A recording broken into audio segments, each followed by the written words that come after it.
Hello. So sorry, I got a call in mid. Now comes the I was discussing on factory returns. So in factories, basically there are two types of returns. One is the annual return, and other is the half yearly return. Annual return basically it's filed in Form 21. There might be some states where the returns has been digitized, so you need to submit the online returns. Even some states are there where they have made the integrated returns, so it will cover the all the most of the labor law related returns, for example the factors act return, minimum wages act return, payment of wages return act return. So major it will cover the major labor law compliances in the return.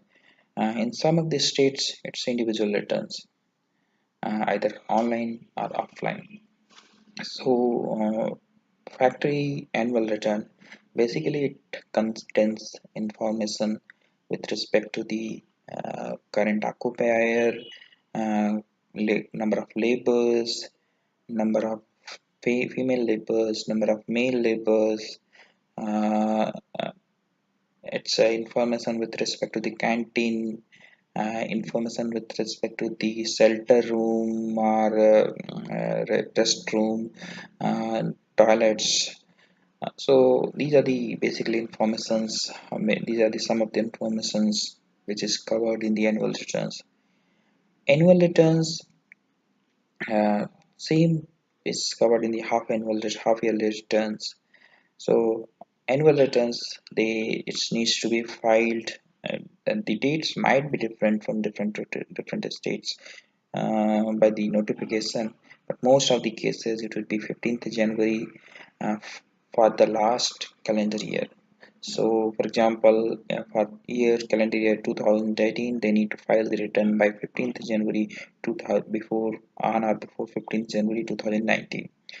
Half yearly returns, they need to be filed for the period from 1st January to 30th June by 15th July, and for the period from 31st July to 31st December between on or before 15th January. In some of the cases, if the it's integrated return and it's filed online, then when they are filing the annual return for, on the on or before 15th July, then it will take as half yearly return also. It will be considered as a half yearly return. It might differ from the state to states. In that case, you need to refer the state rules, state factory rules, or state notifications for that matter. So I told you that when you need to review that the two aspects. One is that whether the return has been filed on time for 1 or 2 years, last 1 or 2 years.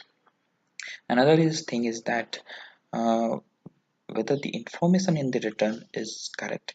So you need to document down the information in the return, and try to find try to take the calculations for the number of labors or maximum labors on any day. You need to find out how they have calculated these information, and try to review whether the information has been filled correctly. The other thing is that yeah, when you are doing the reviewing the return, you need to refer return same return under different sections so that information is consistent. It should not be that on one section you are telling the labors number of labors one uh, figure, another it's different figures. Other thing you need to refer that because the different act there are different returns also, if not it's not integrated return. So factors act, minimum wages act, and the payment of wages act, where the information could be the similar information could be asked. So you need to find out what you need to do. You need to document down the information in a comparative set, and different tax returns you need to document down the information in that comparative set. That will help you to find out whether the inconsistent information has not been submitted. For example, the number of labors number of working hours mentioned, number of overtime, payment of overtime payment which has been mentioned will be one row in different return what it has been mentioned. So it will brief you. You can find out where the inconsistent information has been submitted. So that will be non-compliance. Another thing is that if return has not been submitted, in my view, it will be high risk issue. If return has been submitted but with inconsistent information, if it is minimal in number, then it could be medium or low risk issue. And if measure uh, the most of the cases information is incorrect, then it could be the high risk issue. If return has been submitted late, it could be the medium risk issue. So these are the some of the guidelines by which you can decide whether it's high risk issue or medium risk issue or low risk issue. So I told you the return compliances. Next comes the annual return. I told you. Okay. Other thing is that in part of the Factories Act return, they might ask you that the information on some canteen, information on the shelter room, information on the restroom. So you need to fill those. You need to review those information whether that's correct one. I think I've already briefed you on that. Another return which has to be submitted is the return with respect to the return or notice with respect to holiday during the next year, which generally has to be submitted before the 31st December in the previous year. So for example, for holiday for the 2018, you need to submit the return or notice before the 31st December 2017. So you need to find out whether the return has been submitted or not submitted, and if it has been submitted, yeah, so if it has been submitted, it's okay. If it's not submitted, then it's high risk issue. Next comes the yeah, another compliances is with respect to the Factories Act and other Labor Act. There are a lot of registers has to be maintained. So I know that in this age of digitization, why we are expected to maintain the offline registers, but we can nothing can be done if it's compliance requirement. Then it has to be done. Many cases the registers which needs to be mentioned there, it's not applicable. For example, you don't do factory doesn't do any overtime, then in that case you need to maintain a nil register as a compliance requirement. So for example, there are you need to maintain the overtime muster role for exempted workers. What is that? It's basically what I think. I might be not very clear on this front, frankly speaking, but I think this is for their managerial staff in the factory which who are not entitled for the overtime payments. So you need to maintain the muster role for separate muster role for that overtime work, for those workers over which is called the overtime muster role. It has its separate form in form number 10. So in case of registers, in my view, if registered is not maintained, then it could be the medium risk issue. If registered is maintained but it's not updated, it's basically it's low risk issue. Yeah, next come the overtime payments. Oh, so this is very critical issue. So as per the act, we need to the if overtime is done, uh, uh, overtime definition of overtime more than 9 days a week, 9 days a day or 48 hours a week. If apart from normal working hours, if this extra working hours is there, then it is considered an overtime. And for overtime, you need to pay the double the basic rate. Sorry, it's double the rates of wages rates. And wages rates for this wages considered is a basic wages plus allowances, including equivalent of advantage, cash equivalent of the advantage if any is given, but we don't need to consider the bonus for that calculation. So this is the rate wages, the way wages is calculated, and we need to pay the double the rate of wages. So you need to find out, you need to take the wage register or salary registers, and you need to find out the if any overtime has happened as per the definition of overtime, and how company factor is paying for the overtime. If it's not double, if it is more than double, if it is less than double, I think it's, even if it is more than double, it's come non-compliances. And this major non-compliance, this is a high risk issue. For the so the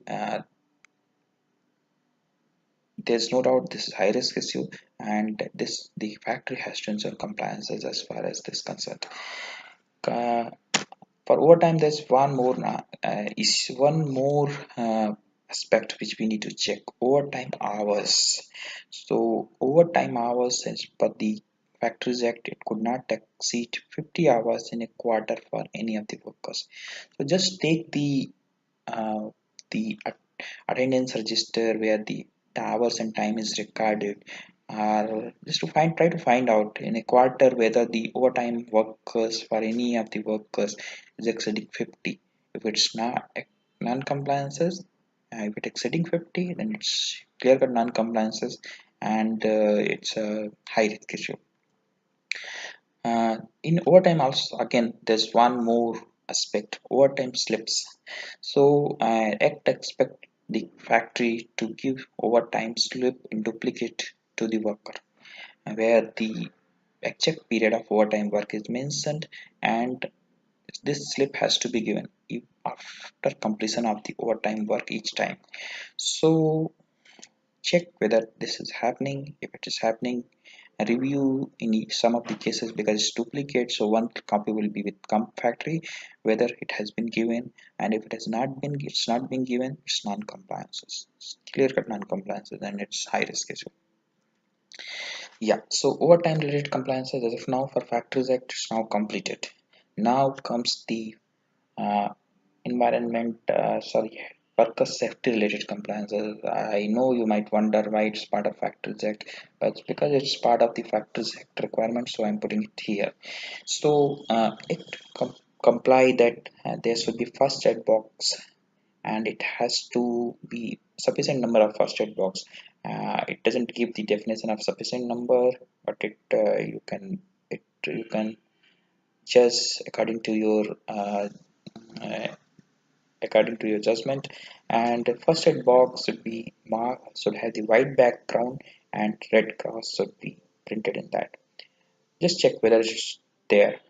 And first aid box should have some contents which has been prescribed in Act. You can refer to the Factories Act, the Factories rules, and you will get the exact content related requirement. So if first aid box is not there, it might be, I think, medium risk issue, which is there but they not marked correctly, and contents are not uh,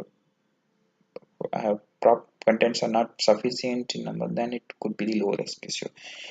Now comes the register, again more and more register related requirement. Now what I will do you, what are the registers needs to be mentioned in the Factories Act, I will brief you.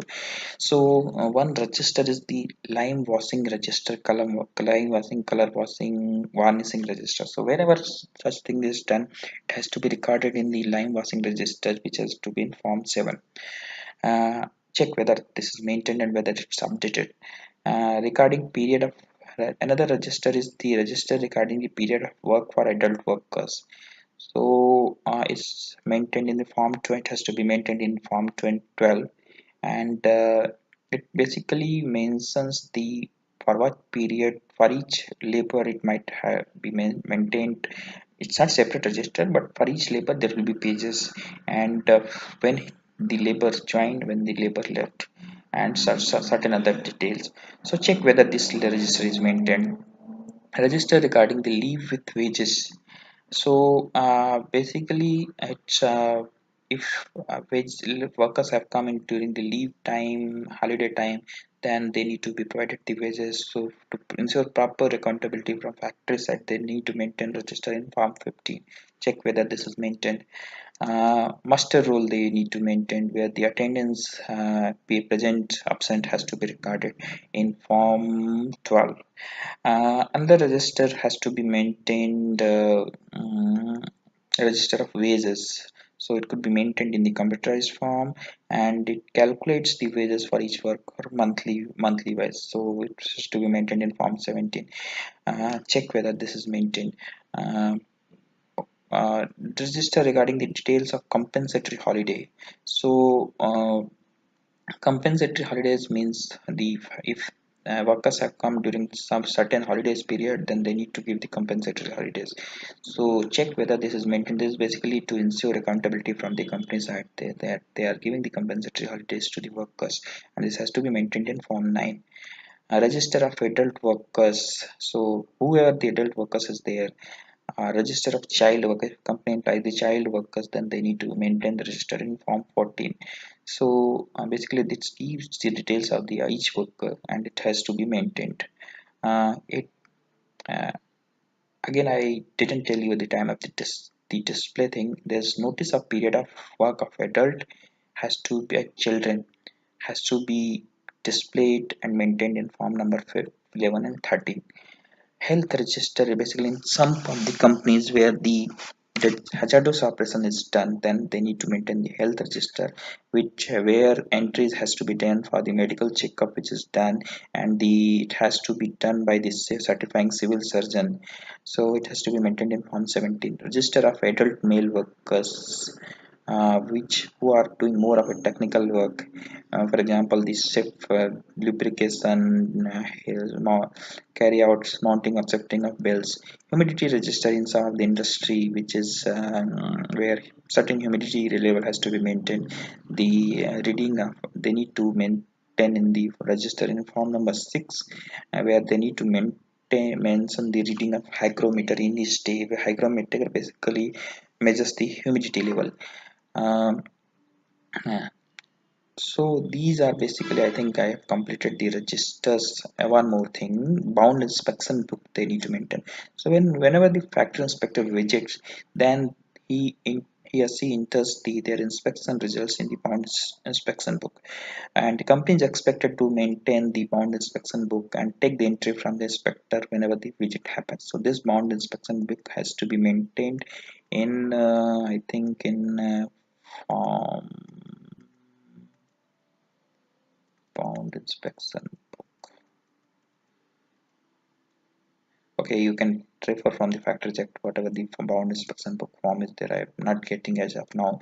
So basically these are the register which needs to be mentioned. Whenever the register is not maintained, as I told you, it's medium risk. It could be the medium risk assessment. If register is maintained but it's not updated, it could be the low risk assessment. Except I think bound inspection book, even bound inspection book is not properly updated. In some of the cases not updated, it could be low, but if most of the cases it's not updated, it could be in the medium risk only. So these are the register related requirement. uh, Leave with wages. So then master role I done, register pages, register of compensatory holiday adult workers who will register done, register tender, register display. Okay, next is the one more thing, one more register is register of accidents. So if one there's one requirement, if any major accident happened where surgery, where injury, death or injury has happened, but worker cannot come back into factory and cannot resume the operation to lifetime, or uh, the then in that case the notice has to be given, occurrence has to be given in form 18 by telephone, telegram or special messenger, and in form 18. I am not very sure on that front how the notice has to be given, but this has to be done. Um, uh, and yeah, so it says that first you need to give the man notice, then by telephone, telegram and spelling, then you need to give the notice in form 18 within 48 hours of occurrence, and you need to mention the register of occurrences. So these things you need to enter in the register. uh,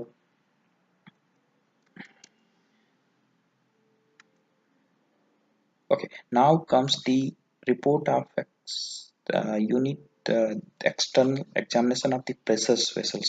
So there are pressure vessels where certain pressures has to be maintained, pressure is mentioned, and for ensuring safety, the we need to take the report from the certifying competent persons which has been designated by the government, and this note report has to be taken in Form 18. There are three type of testing. One is the external testing, which is I think ultrasonic testing, which has to be done in once in every 6 months. There's another testing. Internal testing has to be done once in every 12 months. If internal testing is not conducted, then hydraulic testing has to be done once in every 2 years. If internal testing is done, but then even then hydraulic testing has to be done once in a 4 year. So just check whether the certificate which has been obtained, reporter certificate which has been obtained, is still valid, it's not expired. And if it is expired, the procedure has been initiated to take the new certification, and whether the test in certificate itself is being obtained or not obtained. It's not, basically this will be high risk issue, I think, because it's more of related to this worker safety. Also, we need to take the certificate on hydraulic certificate on examination of lifting tools, tackles, and man machines. So check whether this has been done. If not, then it's high risk issue. So most of the factory related compliance I think I have covered. And you are welcome to give any further suggestions as far as the factory related compliance is concerned. And next discussions, I'm going to take the labor related compliance as contract labor related compliances. Thanks for joining this session, and I have kept I have kept this compliances related discussion in my YouTube channel also.